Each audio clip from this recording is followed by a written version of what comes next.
Okay.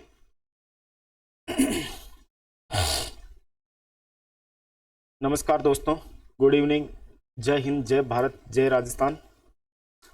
जो rubidium YouTube channel पर हमारी जो राजस्थान की जो ज्योग्राफी को लेकर जो हमारा वीडियो लेक्चर जो चल रहे हैं, उसमें हम लोग मेनली जो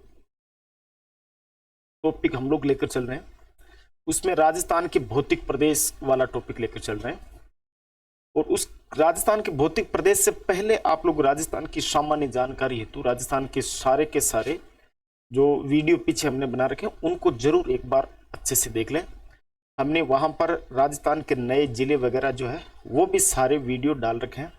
कुल मिलाकर राजस्थान में 53 डिस्ट्रिक्ट जो बन चुके हैं उनका अच्छे से विश्लेषण हम लोगों ने कर दिया है। तो उसी क्रम में आज हम लोग लेकर चलेंगे, जैसे आप लोगों को नाम से पता चल रहा होगा, देखो, फिजिकल रीजन्स ऑफ राजस्थान, यानी कि राजस्थान के भौतिक प्रदेश। और राजस्थान के भौतिक प्रदेश की अगर हम लोग चर्चा करें तो भौगोलिक संरचना के आधार पर, इट मीन्स फिजियोग्राफिकल स्ट्रक्चर, दो चीजें ध्यान रखनी है, भौतिक संरचना, फिजियोग्राफिकल स्ट्रक्चर के बेस पर हमने राजस्थान को 4 भागों में डिवाइड कर रखा है। और 4 पार्ट जो है वो कौन कौन से हैं उसको हम लोग अच्छे से देख रहे हैं। जैसे सबसे पहले अगर हम लोग बात करें तो नंबर 1 पर, जैसे नंबर 1 पर अगर हम लोग बात करें तो सबसे पहला पार्ट देखो यहां पर है, कौन सा? वेस्टर्न डेजर्ट प्लेन, थार का मरुस्थल।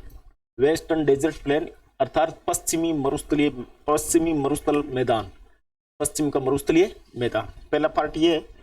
दूसरा यहां पर जैसे आप लोग पढ़ रहे हैं ये होगा आपको जो ग्रीन कलर में ये जो इस प्रकार से ये दिख रहा है ये क्षेत्र, इसकी अगर हम लोग चर्चा करेंगे तो ये हो जाएगा आपका अरावली माउंटेन रीजन, अरावली पर्वतीय प्रदेश। इट मीन्स यहां से ये वाला जो पार्ट है ये लेकर ये वाला पूरा का पूरा ये जो पार्ट है, इस पार्ट को हम लोग बोलते हैं ईस्टर्न प्लेन, पूर्वी मैदान। और यहां से लेकर ये वाला जो पार्ट आप लोग पढ़ेंगे, इस पार्ट की अगर हम लोग बात करें तो ये पार्ट हो जाएगा आपका द हाड़ौती रीजन, हाड़ौती क्षेत्र, या इसको हम लोग बोलते हैं दक्षिणी पूर्वी पठारी प्रदेश। कुल मिलाकर हम लोग बोल सकते हैं फिजियोग्राफिकल स्ट्रक्चर, यानी कि भौतिक संरचना, भौगोलिक संरचना के बेस पर हमने राजस्थान को कितने भागों में डिवाइड कर रखा है? 4।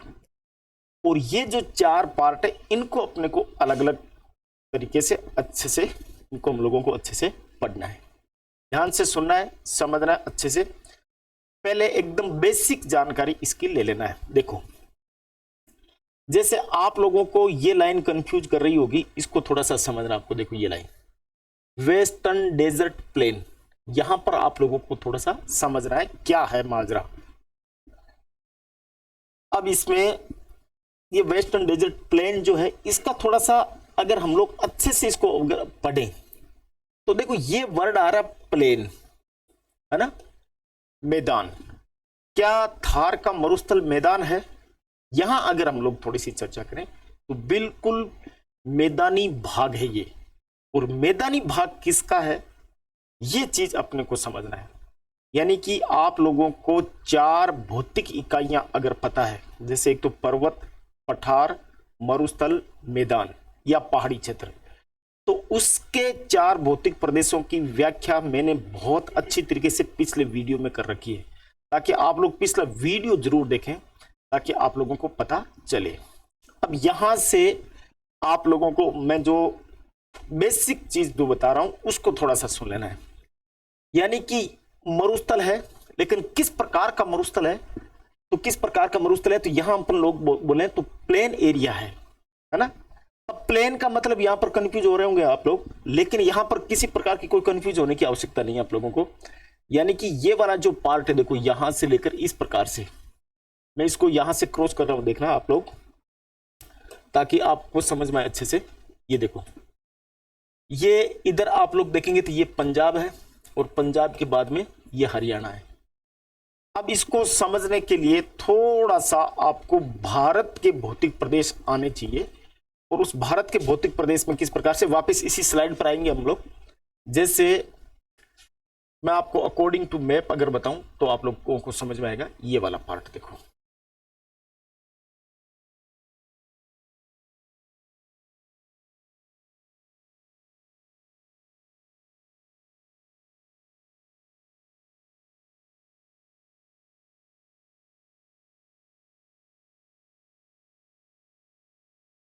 अब इस चीज को समझोगे तो आप लोगों को अच्छी तरीके से ये पूरी तरीके से क्लियर हो जाएगा कि क्या थार का मरुस्थल जो वो प्लेन का एरिया है क्या, या प्लेन का हिस्सा है क्या, सॉरी। तो इसमें आप लोगों को कैसे समझना है, क्या समझना है, ये ध्यान देंगे आप लोग। देखें, यानी कि पश्चिमी मरुस्थलीय मैदान, पश्चिमी मरुस्थलीय मैदान जो है वो किसका भाग है, ये चीज समझने वाली बात है आप लोगों के लिए। तो यहां से इस प्रकार से अगर अपन लोग ये वाला पार्ट देखें, ये पूरा का पूरा पार्ट इस प्रकार से लेकर यहां तक, ये पार्ट जो है ये पूरा का पूरा, ये भारत का एक मैदानी क्षेत्र है। ये ध्यान रखना है। जैसे मैदानी क्षेत्रों में आप लोग बेसिक चीज इस प्रकार से याद रखेंगे कि प्लेन या मैदानी क्षेत्र जो होते हैं उनका निर्माण करती है नदियां, और नदियां, भारत की प्रमुख नदियों का ओरिजिन जो है वो हिमालय से होता है। तो हम लोग यहां कह सकते हैं सिंपल वे में कि ये पूरा का पूरा पार्ट, ये वाला, ये पूरा का पूरा पार्ट जो है, इस पार्ट को हम लोग बोल सकते हैं क्या, तो इस पूरे के पूरे पार्ट को हम लोग बोलते हैं उत्तर का विशाल मैदान, उत्तर का विशाल मैदान। ये मैदानी क्षेत्र है। इस मैदानी क्षेत्र में आप लोगों को यहां थोड़ा सा ये राजस्थान का जो पार्ट दिख रहा है सॉरी, ये वाला जो एरिया है, इस एरिया को आप लोगों को अच्छे से समझना है। देखो कौन सा एरिया, यहां से लेकर ये पूरा का पूरा ये वाला जो पार्ट आपको राजस्थान का दिख रहा है, तो ये पार्ट किसका होगा, उत्तर के विशाल के मैदान का, अर्थात उत्तर के विशाल का मैदान का भाग है पश्चिमी मरुस्थलीय क्षेत्र, पश्चिमी मरुस्थलीय क्षेत्र। तो पहली बात ये नोटिस रखना है, अगर ऐसा कोई पूछे कि पश्चिमी मरुस्थलीय क्षेत्र राजस्थान का जो किसका भाग है, एक तो किसका भाग पूछ ले और एक पूछ ले किसका अवशेष है, दोनों चीजों में बहुत डिफरेंस है। मैं फिर से आप लोगों को फोकस कर रहा हूं, जोर दे के बोल रहा हूं ये लाइन। अगर ऐसा पूछे कि पश्चिमी मरुस्थलीय प्रदेश किसका भाग है, तब आप लोग बोलेंगे कि भारत के उत्तर के विशाल के मैदान का भाग है। क्लियर है ना। अगर ऐसा पूछे किसका अवशेष है, किसका अवशेष है, तो यहां आप लोगों को ध्यान रखना है कि तेथिस सागर का अवशेष है। लेकिन अगर एक्चुअल में देखा जाए तो ये थार का जो मरुस्थल है या पश्चिमी मरुस्थलीय प्रदेश जो है, यहां पर पहले हिमालय से निकलने वाली नदियों ने ये पूरा का पूरा बेल्ट जो है इसको किस में बदल दिया था, मैदानी क्षेत्र में बदल दिया था। इसकी हम लोग डिटेल से कभी भारत का जो भूगोल होगा उसमें चर्चा करेंगे। ये चीज आप लोगों को मैंने थोड़ी सी बता दी है ना। तो जैसे भारत का जो उत्तर का विशाल का मैदान है, इसको हम लोग मेनली 4 भागों में डिवाइड करते हैं, और 4 भागों में यहां हम लोग बोल सकते हैं पश्चिमी मरुस्थलीय मैदान, पश्चिमी मरुस्थलीय मैदान, ये एक टॉपिक हो जाएगा। और इसके बाद में अगर हम लोग जैसे ही चर्चा करें तो ये वाला पार्ट जो है, यहां से लेकर ये वाला पार्ट, मेनली पंजाब और हरियाणा वाला पार्ट, ये पार्ट, इसको हम लोग बोलेंगे सतलज का मैदान। यानी कि यहाँ की मेन नदी जो है वो कौन सी है, सतलज। क्लियर है। और इसके बाद में पंजाब और हरियाणा के बाद में यूपी, बिहार और पश्चिम बंगाल तक का ये वाला जो पार्ट है, ये वाला, इसको हम लोग बोलते हैं गंगा का मैदान, गंगा का मैदान। और गंगा के मैदान के बाद में अगर हम लोग चर्चा करेंगे तो ये वाला पार्ट यहां से लेकर, यानी कि मेनली असम वाला जो ये पार्ट है, इस पार्ट को हम लोग बोल देते हैं ब्रह्मपुत्र का मैदान, ब्रह्मपुत्र का मैदान। तो भारत का जो विशाल मैदान है, उस भारत के विशाल मैदान को हमने कितने भागों में डिवाइड कर रखा है, 4 भागों में, जिसमें पश्चिमी मरुस्थलीय मैदान भी अपना इसमें शामिल हो जाता है। तो वापिस अब हम लोग अच्छे से उसी स्लाइड पर अगर हम लोग चलें तो किस प्रकार से देखेंगे, देखो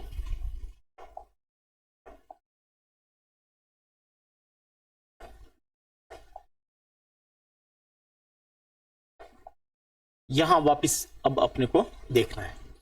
तो ये पूरा का पूरा ये वाला जो एरिया है, इस एरिया की अगर हम लोग चर्चा करें तो यहां से आप लोगों को अच्छे से समझ लेना, ये पूरा का पूरा पार्ट, ये राजस्थान के जो हमने कितने भौतिक प्रदेश बना रखे हैं, चार भौतिक प्रदेशों में सबसे पहले पश्चिमी मरुस्थलीय मैदान या पश्चिमी मरुस्थलीय प्रदेश, ये पूरा का पूरा एरिया इस प्रकार से आता है। कहां पर है तो हम लोग बोल सकते हैं कहां पर है ये, तो अरावली पर्वतमाला जो है ये, इस अरावली पर्वतमाला के पश्चिम में स्थित है, इसलिए इसको पश्चिमी मरुस्थलीय प्रदेश भी बोल सकते हैं। और भारत के भी ये ज्यादातर इसका भाग पश्चिम में आता है, इसलिए इसको पश्चिमी मरुस्थलीय प्रदेश के नाम से जानते हैं। अब मेनली राजस्थान के जो फिजिकल रीजन्स हैं, इन फिजिकल रीजन्स की अगर हम लोग बात करें इधर, तो हम लोग कह सकते हैं कि राजस्थान के जो फिजिकल रीजन्स हैं इनको हमने 4 भागों में डिवाइड कर रखा है। कितने भागों में? 4। और 4 इसके जो पार्ट हैं वो कौन कौन से हैं, तो यहां पर आपको सिंपल वे में ध्यान रखना है। एक तो पश्चिमी मरुस्थलीय प्रदेश, पश्चिमी मरुस्थलीय प्रदेश। नंबर 2, तो नंबर 2 पर हम लोग बोल सकते हैं मध्यवर्ती अरावली पर्वतीय प्रदेश, मध्यवर्ती अरावली पर्वतीय प्रदेश। तीसरा पार्ट जो आता है ये बोल देंगे हम लोग इसको पूर्वी मैदानी प्रदेश, पूर्वी मैदानी प्रदेश। और पूर्वी मैदानी प्रदेश के बाद में अगर चर्चा की जाए तो पूर्वी मैदानी प्रदेश के बाद में आता है आपको देखो ये वाला पार्ट है ना, जिसको हम लोग बोल सकते हैं चौथे नंबर पर, इसको क्या बोलेंगे, इसको बोल देंगे दक्षिणी पूर्वी पठारी प्रदेश, दक्षिणी पूर्वी पठारी प्रदेश, या इसी को हम लोग बोल देते हैं हाड़ौती का पठार, जो कि मालवा के पठार का भाग माना जाता है। ये चीज ध्यान रखना है। तो ये 4 भौतिक प्रदेश हैं राजस्थान के, और 4 भौतिक प्रदेशों में सबसे पहले मैं आपको बेसिक जानकारी इसकी आप लोगों को बता देता हूं ताकि आप लोगों को समझ में आए, फिर हम लोग बहुत ही अच्छी तरीके से इसके ऊपर चर्चा करने वाले हैं।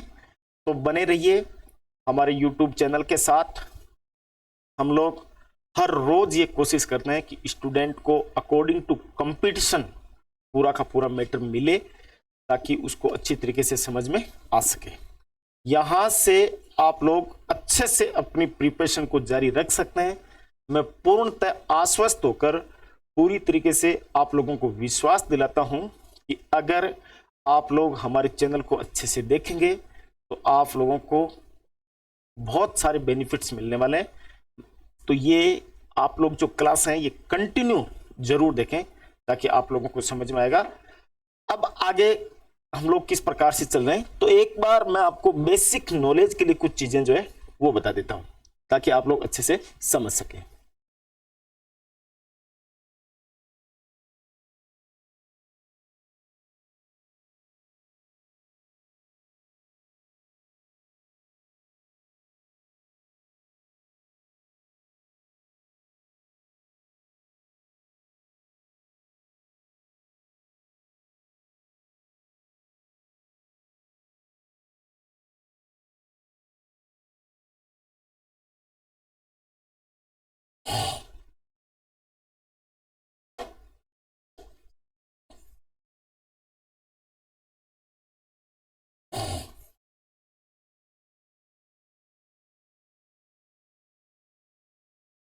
देखिए ये जो 4 भौतिक प्रदेश है, इन 4 भौतिक प्रदेशों को आपको सिंपल वे में समझने की कोशिश कर लेना है ताकि किसी प्रकार की कोई दिक्कत ना आए।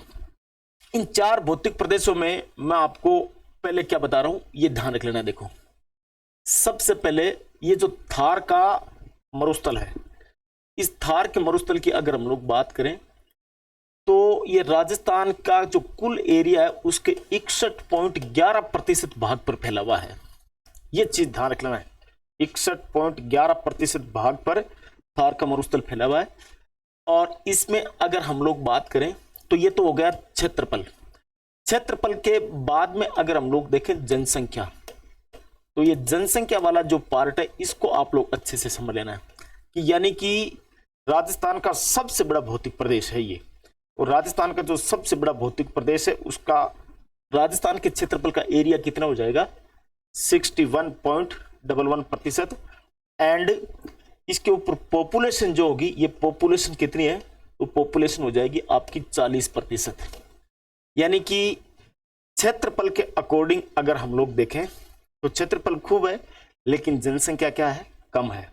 और क्षेत्रफल ज्यादा जनसंख्या कम होने के पीछे सबसे बड़ा कारण है कि ये जो बेल्ट है ये मरुस्थलीय बेल्ट है। और मरुस्थलीय बेल्ट का मतलब ही यही होता है, मरुस्थल की एक्चुअल अगर हम लोग बात करें तो ऐसा कोई भी पर्टिकुलर एरिया जहां रेनफॉल 25 सेंटीमीटर से कम हो, जहां 25 सेंटीमीटर से कम वर्षा हो वाला कोई भी क्षेत्र हो, चाहे वो पहाड़ हो, पठार हो, मैदान हो, किसी भी प्रकार का कोई एरिया हो, तो वो क्षेत्र किस में कन्वर्ट हो जाता है, मरुस्थल में। तो जनसंख्या पीछे होने के पीछे आप लोगों को पता होगा ही। बाकी हम इनको एक एक करके एकदम इजी वे में डिटेल से अच्छे से पढ़ेंगे। क्लियर है? अगर इसकी हम लोग दूसरे क्षेत्र की अगर बात करें, एक बार इतना बता रहा हूं मैं आपको, फिर अगली स्लाइड में या अगला जो वीडियो होगा उसमें पूरी तरीके से एक्सप्लेन करके हम लोग इसको पढ़ेंगे अच्छे से। नेक्स्ट देखो, यह है आपका अरावली पर्वतीय प्रदेश। अभी जैसे मैंने आपको बताया था, मध्यवर्ती अरावली पर्वतीय प्रदेश बोलते हैं हम लोग इसको। मध्यवर्ती इसलिए बोलते हैं क्योंकि राजस्थान के अप्रोक्सीमेटली या ऑलमोस्ट लगभग हम लोग बोल सकते हैं कि मिडिल में सिचुएटेड है। तो यहां अगर हम लोग बात करें तो क्षेत्रफल, तो अरावली का क्षेत्रफल राजस्थान के क्षेत्रफल की अगर हम लोग बात करें तो राजस्थान के क्षेत्रफल का कितना प्रतिशत है, तो हम लोग सिंपल सा बोल सकते हैं कि 9% क्षेत्रफल है ना। तो और जनसंख्या की अगर हम लोग बात करें तो जनसंख्या है यहां की कितनी, तो जनसंख्या हम लोग बोल सकते हैं 10%। तो ये सिंपल सा आप लोगों को पता होना चाहिए। इसके बाद में ध्यान रखना है, देखो इसके बाद में अगर हम लोग जैसे ही चर्चा करते हैं तो आप लोग सिंपल सा इस स्लाइड को देखें ताकि समझ में आए आपको।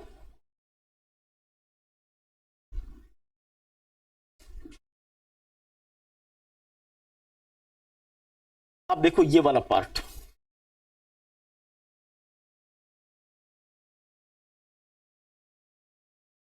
अब ये वाला जो पार्ट है इस पार्ट को हम लोग क्या बोल देते हैं, जैसे नाम से पता चला है, देखो ईस्टर्न प्लेन, पूर्वी मैदान। पूर्वी मैदान की अगर हम लोग जैसे ही चर्चा करेंगे तो पूर्वी मैदान वाला जो एरिया है यहां पर क्षेत्रफल कितना प्रतिशत है, क्षेत्रफल है इसका 23%, 23% क्षेत्रफल है। बट यहां जनसंख्या की अगर हम लोग बात करें तो जनसंख्या है 39%। ये चीज थोड़ी सी समझने वाली है, इसको अच्छे से ध्यान रख लेना है। कभी कभार हो सकता है कि ऐसा कोई क्वेश्चन आप लोगों से पुटअप कर भी ले कि पूर्वी मैदानी प्रदेश में क्षेत्रफल कम है लेकिन जनसंख्या वहां पर ज्यादा है। और जनसंख्या ज्यादा होने के पीछे सबसे बड़ा कारण यही है कि यहां इस बेल्ट में ये भी ईस्टर्न प्लेन है, मैदानी क्षेत्र है, लेकिन मैदानी क्षेत्र होने के साथ साथ अगर हम लोग बात करें, जैसे थार का मरुस्थल भी मैदानी क्षेत्र था, लेकिन यहां रेनफॉल कम होती है, यहां रेनफॉल कम होती है, वाटर रिसोर्स भी यहां पर कम है, बट यहां पर रेनफॉल ठीक ठाक हो जाती है। तो ये क्षेत्र जो है काफी उपजाऊ क्षेत्र है और उपजाऊ होने के कारण इसके पास क्षेत्रफल तो कम है। खूब सारी नदियां, मेन राजस्थान की नदियां जो है यहीं से फ्लो होती है। जैसे कौन कौन सी नदियां अगर बात करेंगे तो राजस्थान की प्रमुख नदियों में से एक बनास नदी यहीं से फ्लो होती है, और बनास और उसकी सहायक नदियां जो है वो भी यहीं से फ्लो होती है। तो क्षेत्रफल कितना होगा प्लेन एरिया का, तो क्षेत्रफल होगा पूरे राजस्थान का 23% एंड जनसंख्या कितनी होगी 39%। तो काफी क्षेत्रफल कम, किसके अकॉर्डिंग, थार के मरुस्थल के तुलना में क्षेत्रफल कम लेकिन जनसंख्या क्या है, ज्यादा है।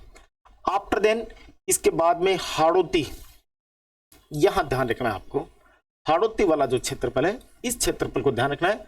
हाड़ौती का जो क्षेत्रफल है, इस हाड़ौती के क्षेत्रफल में हम लोग बोल सकते हैं कि मेनली जो पीछे बचा हुआ है वो सारा का सारा हाड़ौती वाला क्षेत्रफल हो जाएगा। लगभग यहां पर आप लोग बोल सकते हैं कि राजस्थान की कुल जनसंख्या का कितना प्रतिशत है, 11%, है ना।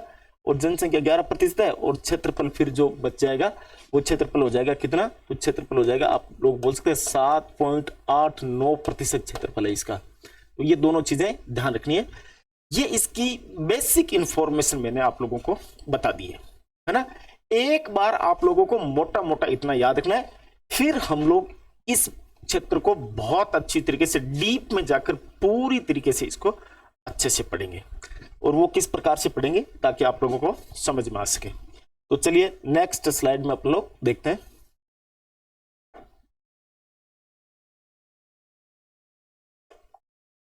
यहां आप लोगों को समझना, देखो अब हम लोग जो टॉपिक लेकर चलेंगे उसकी बात करेंगे हम लोग थार का मरुस्थल। थार का मरुस्थल,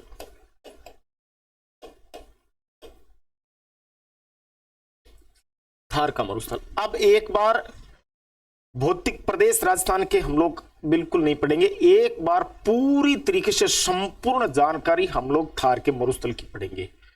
थार के मरुस्थल में क्या है क्या नहीं है ये सारी चीजें हम लोग अच्छे से देखेंगे। बट इसमें थार के मरुस्थल को पढ़ने से पहले इसका सबसे पहले हम लोग देखेंगे एक्सटेंशन या विस्तार। कहां पर है इसका विस्तार, कहां पर ये फैला हुआ है।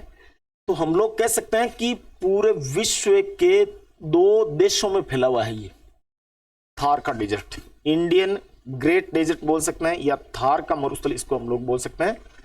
तो पूरे विश्व के कितने देशों में, 2 देशों में। तो 2 देशों में आप लोग बोल सकते हो कि नंबर 1 पर अगर हम लोग बात करें तो कहां पर है, पाकिस्तान। और नंबर 2 पर अगर हम लोग बात करें तो कहां पर है, इंडिया। इंडिया और पाकिस्तान में है, बिल्कुल एकदम सिंपल वे में ध्यान रखना है। नेक्स्ट इसमें देखो ये जो रेड लाइन आप लोगों को दिख रही है, इस रेड लाइन को आप लोगों को समझना है।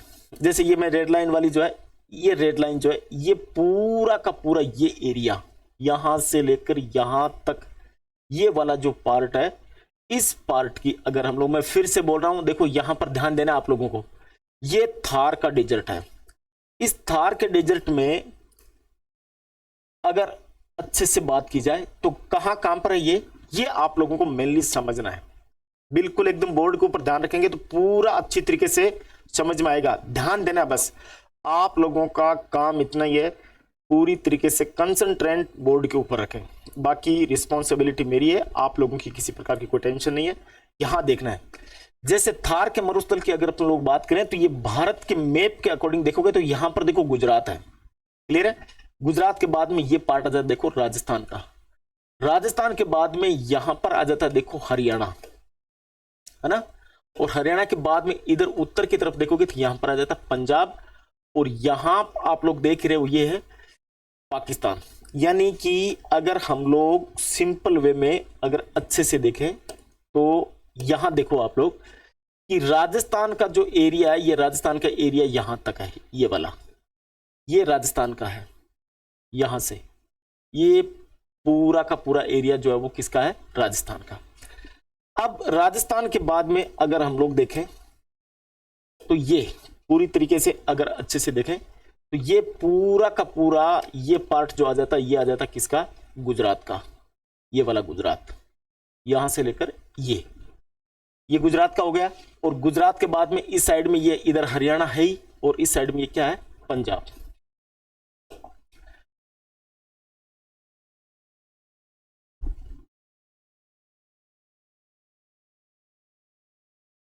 अब थोड़ा सा इसको समझने की कोशिश करना है। देखो तो विश्व के कितने देशों में है, 2 देशों में, एक तो पाकिस्तान और दूसरा कहां पर है, तो दूसरा आप लोग कह सकते हो कि दूसरा है इंडिया में।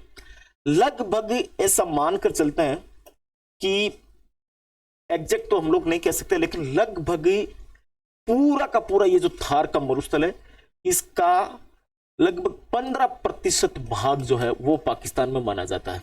15% एरिया कहां पर है, पाकिस्तान में, और बाकी 85% 85% के आसपास जो पार्ट है वो कहां पर माना जाता है, वो माना जाता है इंडिया में, है ना। तो इंडिया वाले पार्ट को अपने को थोड़ा सा अच्छे से मेनली यहीं पर देखना है। अब पाकिस्तान के 2 प्रांतों में है ये, यहां सिंपल सा समझ लेना है। जैसे पाकिस्तान के कितने प्रांतों में होगा, 2, और पाकिस्तान के 2 प्रांत कौन कौन से होंगे, तो पाकिस्तान का एक प्रांत जो होगा वो तो होगा आपका सिंध, और दूसरा प्रांत जो हो जाएगा वो हो जाएगा आपका कौन सा, पंजाब। तो सिंध और पंजाब 2 प्रांतों में है। लेकिन यहां से फिर अपने को पाकिस्तान के बाद में कहां पर आना है, इंडिया। तो इंडिया के यानी कि भारत के 4 राज्यों में इसका एक्सटेंशन है, भारत के 4 राज्यों में इसका फैलाव है। कहां कहां पर है, मैप के अकॉर्डिंग देखना है। जैसे अगर हम लोग बात करें तो गुजरात में बहुत कम है, अब सबसे कम गुजरात वाले पार्ट में। देखो ये एक तो आ गया आपका कौन सा, जैसे आप लोग देखोगे तो यहां पर राजस्थान है, राजस्थान के बाद हरियाणा में भी है, पंजाब में भी है, और इधर ये कौन सा पार्ट आ गया, गुजरात। तो भारत के कितने राज्यों में है, 4। और 4 राज्यों में सबसे पहले अपन बोल सकते हैं कि सबसे ज्यादा इसका विस्तार या फैलाव है राजस्थान में। राजस्थान के बाद में नंबर आ जाता है देखो किसका, पंजाब की तरफ, और पंजाब के बाद में ये आता है कहां पर, हरियाणा, और हरियाणा के बाद में ये आ जाता है कहां पर, गुजरात। तो भारत के 4 राज्यों में सबसे कम अब गुजरात में माना जाता है, और सबसे ज्यादा कहां पर माना जाता है, राजस्थान में।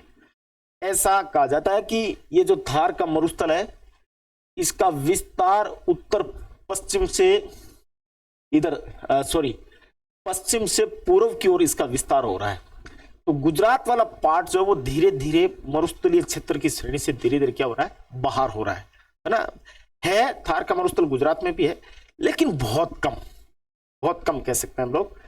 तो सबसे ज्यादा ये चीजें आप लोगों को ध्यान रखना है, एक बार मैं बता देता हूं आपको, अच्छी तरीके से ध्यान रखना है। और ये थार का मरुस्थल जो है, इस थार के मरुस्थल को पाकिस्तान में चोलिस्तान के नाम से जाना जाता है। वहां की लोकल लैंग्वेज जो है वहां पर उसको बोला जाता है चोलिस्तान, है ना। ये चीज थोड़ा सा आप लोगों को ध्यान रखना है। अब इससे आगे अगर हम लोग बात करें तो सबसे ज्यादा मेनली इसका विस्तार है कहां पर, राजस्थान में। लेकिन राजस्थान के कितने जिलों में है, यहां पर आप लोगों को बदलता हुआ राजस्थान का भूगोल या बदलते हुए राजस्थान के जो जिले हैं उनमें आप लोगों को ध्यान रखना है। मैं फिर से बता रहा हूं, ये चीज आप लोगों को अच्छे से पता होनी ही चाहिए। अब देखो इसमें बेसिक जानकारी मैं आपको बता देता हूं ताकि आप लोगों को पता चले। बाकी अपन पूरी तरीके से राजस्थान के मैप में इसका अच्छी तरीके से इसको पढ़ेंगे। देखो राजस्थान में अगर हम लोग बात करें, मैप में भी देखेंगे बट राजस्थान में ध्यान रखना है। अगर हम लोग बात करें अकॉर्डिंग टू ICAR, ध्यान से सुना इधर, ICAR क्या है, इंडियन एग्रीकल्चर रिसर्च काउंसिल, भारतीय कृषि अनुसंधान परिषद जो है, भारतीय कृषि अनुसंधान परिषद की अगर हम लोग बात करें तो भारतीय कृषि अनुसंधान परिषद के बेस पर ही राजस्थान ही नहीं अपितु पूरे भारत की मिट्टियों का डिवाइडेशन किया जाता है, उनका विभाजन किया जाता है। तो ICAR के अनुसार हम लोग बोल सकते हैं कि ये जो पश्चिमी मरुस्थलीय प्रदेश है राजस्थान का, जिसको हम लोग थार के मरुस्थल बोलते हैं, उसमें मरुस्थलीय मिट्टी पाई जाती है।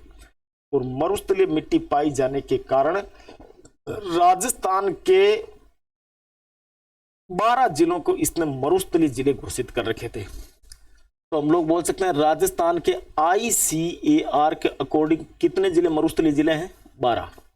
लेकिन अब 12 नहीं है, अब ज्यादा हो चुके हैं। ये चीज आप लोगों को समझना है। पहले 12 जिलों में थी, 12 जिलों में ये थार के मरुस्थल का विस्तार था, लेकिन अब 12 जिलों में नहीं होकर ज्यादा हो चुका है। पहले ये 12 जिले देख लेना है ताकि आराम से आप लोगों को समझ में आए। देखो कौन कौन से 12 जिले थे, ये देखो। सबसे पहले मैप में देखेंगे हम लोग, मैप में मैं एक एक डिस्ट्रिक्ट आपको बताऊंगा, नए वाले जिले भी बताऊंगा और पुराने वाले जिले भी बताऊंगा ना। पहले ये जो 12 जिले थे अकॉर्डिंग टू ICAR, ये कौन कौन से थे। तो सबसे पहले हम लोग बोल सकते हैं कि एक तो था जैसलमेर,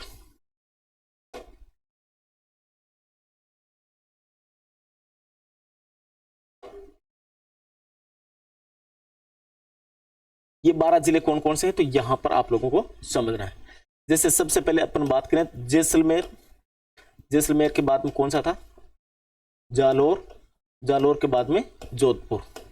ये 3 तो जय नाम वाले याद रखना है, जैसलमेर, जोधपुर और जालोर। इसके बाद में अगर अपन बात करें तो एक याद रखना आपको नागौर, नागौर के बाद में पाली, नागौर, पाली, और पाली के बाद में अगर हम लोग बात करें तो यहां पर एक याद रखना है आपको बाड़मेर,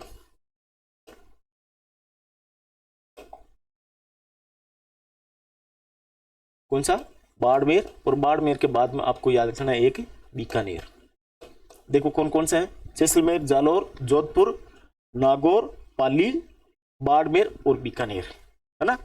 इसके बाद में 3 जिले आपको याद रखने, शेखावाटी क्षेत्र वाले 3 जिले कौन से हैं, शेखावाटी, शेखावाटी में सीकर, चूरू और झुंझुनू।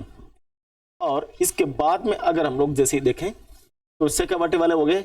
शेखावाटी वालों के बाद में अगर हम लोग बात करें तो ये ध्यान रखना है कि 2, एक तो हनुमानगढ़ और एक हो गया आपका श्री गंगानगर। तो ये कितने जिले हुए, देखो 1 2 3 1 2 3 5 6 7 8 9 10 11 12, ये 12 जिले मरुस्थलीय जिले थे। किसके अनुसार, किसके अनुसार, ICAR के अनुसार, भारतीय कृषि अनुसंधान परिषद के अनुसार। इसमें हम लोग बोल सकते हैं कि पहले सिरोही जिले को भी मरुस्थलीय जिले की श्रेणी में शामिल किया जाता था, लेकिन सिरोही जिले का ज्यादातर पार्ट अरावली क्षेत्र में आने लग गया। तो ICAR ने हाल ही में थोड़े दिनों पहले सिरोही जिले को मरुस्थलीय जिले की श्रेणी से बाहर कर दिया। तो अब मरुस्थलीय जिला कौन सा नहीं है, सिरोही नहीं है। ये चीज मेनली आप लोगों को ध्यान रखना है। अब कितने जिले हो गए हैं, ये चर्चा का विषय है। तो अब कितने जिले हो गए, तो देखो जैसलमेर से तो कोई अलग हुआ नहीं, जालौर से एक अलग जरूर हुआ।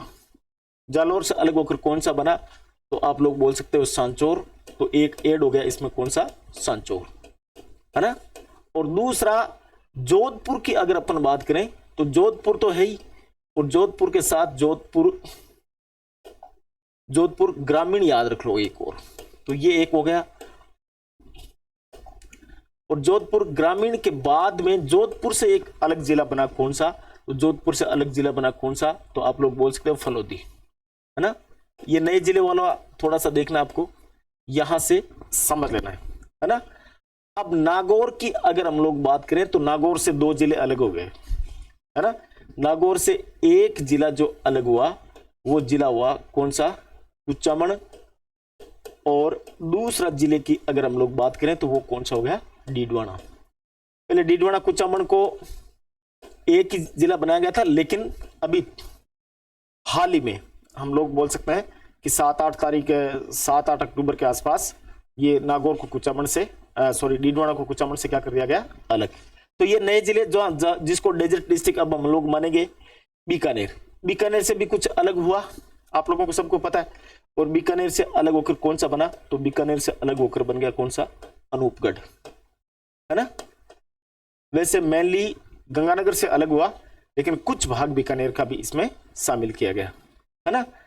अब आता है देखो हनुमानगढ़। हनुमानगढ़ से कोई अलग नहीं हुआ, तो अपने चर्चा करनी नहीं है। श्री गंगानगर की हमने बात कर ही ली, श्री गंगानगर से अलग होकर कौन सा बना था, अनूपगढ़, ठीक है। बट यहां पर ध्यान रखना, एक बीकानेर वाला आ गया, एक है देखो बाड़मेर। बाड़मेर की अगर हम लोग चर्चा करें तो बाड़मेर से अलग होकर जिला बना ही था, और वो कौन सा बना था, बालोतरा, है ना। ये चीज ध्यान रखना है, एक अलग। ये सारे के सारे मरुस्थलीय जिले हैं। इसके बाद में शेखावाटी वाले क्षेत्रों से अगर हम लोग बात करें तो यहां आप लोग समझ लेंगे थोड़ा, देखो कैसे। तो शेखावाटी वालों में शेखावाटी वाले क्षेत्र जो है उनको अगर हम लोग देखें तो सबसे पहले हम लोग बात करते हैं सीकर की। सीकर से अलग होकर जो जिला बना वो कौन सा बना था, NKT, नीम का थाना। तो एक ये भी अब मरुस्थलीय जिले में शामिल हो जाएगा। दूसरा अगर हम लोग बात करें तो झुंझुनू से कोई अलग हुआ नहीं, तो झुंझुनू से अलग नहीं हुआ तो किससे अलग हुआ था, तो चूरू से अलग हुआ था एक, है ना। चूरू से अलग होकर जो बना वो कौन सा बना था, सुजानगढ़, है ना। तो अब ये सारे के सारे जो जिले हैं ये मरुस्थलीय जिले हैं। तो आप लोग यहां पर कह सकते हैं, यहां पर थोड़ा सा अच्छे से देख के इसको पढ़ सकते हैं कि पहले 12 जिले थे। भारतीय कृषि अनुसंधान परिसर के अकॉर्डिंग अगर हम लोग देखें तो कुल जिले कितने थे, 12। लेकिन अब कितने जिले हो चुके हैं ये ध्यान रखना है ना। अरावली पर्वतमाला के उत्तर पश्चिम में टोटल कितने जिले हो चुके हैं ये ध्यान रखना है। यहां भी ये भी क्वेश्चन हो सकता है। देखो तो कितने हो गए टोटल, 21। तो अब हम लोग मरुस्थलीय जिलों की श्रेणी में पहले 12 रखेंगे, तो अब कितने बन चुके हैं, 9 अलग जिले बन चुके हैं। 9 कौन कौन से हैं? तो एक, तो इसमें एक में कौन कौन सा देखना है इसको थोड़ा सा देखो, एक बालोतरा, 1 2 3 4 5 6 7 8 और 9, तो 12 और 9 कितने हो गए? 21। 12 और 9 कितने हो गए? सॉरी 12 प्लस 9 कितने हो गए? 21। तो अब मरुस्थलीय जिले की श्रेणी में कितने जिले आएंगे? 21 जिले। ये हमने थार के मरुस्थल के या पश्चिमी मरुस्थलीय प्रदेश जो है उसकी मेन चीजें पढ़ी है।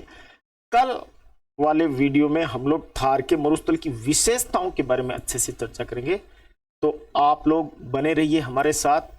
इसी प्रकार से आप रूबिडियम परिवार का हिस्सा अगर बनते रहेंगे, हमारे को हौसला अगर देते रहेंगे, तो हम लोग हर रोज नई नई जानकारी आपको सामने लेकर आते रहेंगे। धन्यवाद। जय हिंद।